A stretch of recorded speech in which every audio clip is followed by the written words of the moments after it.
এরপর প্রশ্ন হলো মাথা ব্যথার কোনো আমল আছে কিনা।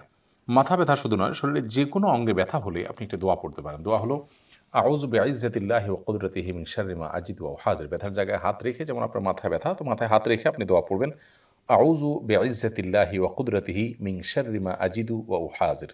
দোয়াটি ভাষ্যে কিছুটা ভিন্নতাও আছে কোনো কোনো বর্ণায়, যেটি বলেছি এটিও একটি বর্ণায় আছে, অতএব আপনি এটি পড়তে পারেন।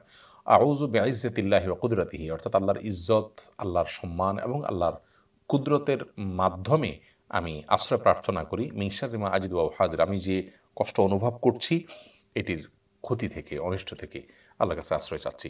এবং এ দোয়া পড়ার পর একজন সাহাবী তার ব্যথা সমরে শেষ হয়ে গেছে, তিনি সাথে সাথে ব্যথা উপশম হওয়ার উপকারিতা পেয়েছেন। এটি হাদিস থেকে বর্ণিত হয়েছে। আমি ব্যক্তিগতভাবে আমল বহুবার করেছি, আলহামদুলিল্লাহ আমি নিজেও অনেকবার উপকার পেয়েছি। কখনো যদি উপকারিতা আমরা না পাই, তাহলে সেক্ষেত্রে আমার কোনো ত্রুটির কারণে সেটি হচ্ছে না।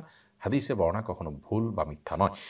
তো এক্ষেত্রে আমরা যে কোনো অঙ্গ ব্যথা হোক, সেটা পেটে ব্যথা হোক, মাথা ব্যথা হোক, এটি আমরা পড়তে পারি আউযু বিইজ্জাতিল্লাহি ওয়া কুদরাতিহি মিন শাররি মা আজিদু ওয়া উহাযির। এটা নিজের ব্যথার জন্য নিজের পড়বেন। আরেকজন ব্যথাগ্রস্ত, হয়তো বাচ্চা মানুষ পড়তে পারছে না, তো তার ব্যথার জায়গায় আপনি যদি ধরে পড়েন, তাহলে সেক্ষেত্রে এভাবে পড়বেন আউযু বিইজ্জাতিল্লাহি ওয়া কুদরাতিহি মিন শাররি মা ইয়াজিদু ওয়া ইউহাযির, অর্থাৎ আমি আশ্রয় চাই আল্লাহ তাআলার কাছে, আল্লাহর কুদরত এবং আল্লাহর ইজ্জতের মাধ্যমে এই মানুষটি যে কষ্ট পাচ্ছেন সেটার ক্ষতি থেকে, যে কষ্ট অনুভব করছেন। তাহলে সেক্ষেত্রে নিজের জন্য হলে আজিদু ওয়া উহাযির, অন্যের জন্য হলে ইয়াজিদু ওয়া ইউহাযির। আজিদুর জায়গায় হামজার জায়গায় ইয়া হয়ে যাবে, জাস্ট এটুকু।